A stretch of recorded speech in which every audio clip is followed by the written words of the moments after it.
नमस्कार, मी पंजाब डक.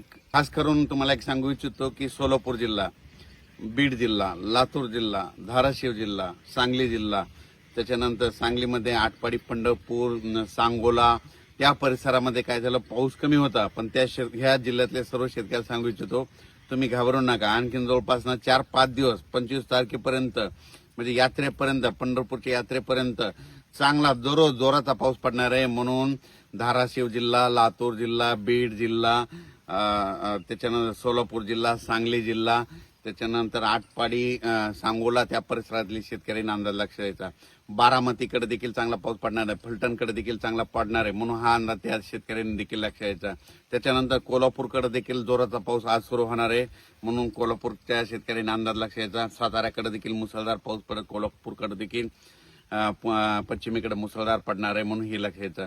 म्हणजे सांगायचं झालं तर रत्नागिरीपासून तर पालघरपर्यंत त्या संपूर्ण घाटमाथ्यावर आजपासून जवळपास 5 दिवस चांगला जोराचा पाऊस पडणार आहे, म्हणून हा अंदाज लक्ष द्यायचा. पुण्याकडे देखील आज जोरात पावसाला सुरुवात होणार आहे, मुंबईला देखील जोरात पाऊस पडणार आहे ह्या 5 दिवसामध्ये, म्हणून हे मुंबईकरांनी अंदाज लक्ष द्यायचा. नाशिकला, त्र्यंबकेश्वर त्यांनी देखील अंदाज लक्ष द्यायचा. मराठवाड्यात देखील आज दुपार, आता तर सध्या मराठवाड्यामध्ये परभणी जिल्ह्यामध्ये पाऊस चालू आहे. तर आणखीन तुम्हाला एक सांगतो, आज दुपारच्या नंतर परत जोराचा पाऊस पडणार आहे, म्हणून रात्री देखील जोराचा राहणार आहे, म्हणून हा मराठवाड्यातल्या शेतकऱ्यांना अंदाज लक्ष द्यायचा.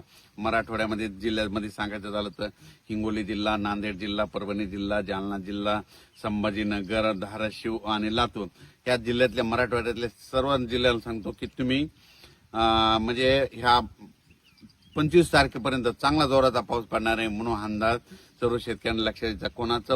कोणताच गाव आणि कोणता भाग वंचित राहणार नाही. दररोज पाऊस पडणार आहे, फक्त वेगवेगळा भाग कव्हर करीत राहणार आहे, म्हणून हा अंदाज मराठवाड्यातल्या शेतकऱ्यांना लक्ष द्यायचा.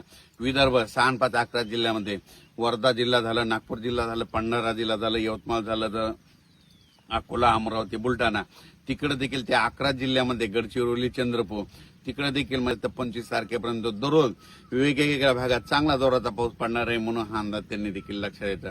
सर्वदूर एकदाच पडणार नाही, पण दररोज वेगवेगळा भाग कव्हर करत राहणार आहे, म्हणून हे लक्षात द्यायचं.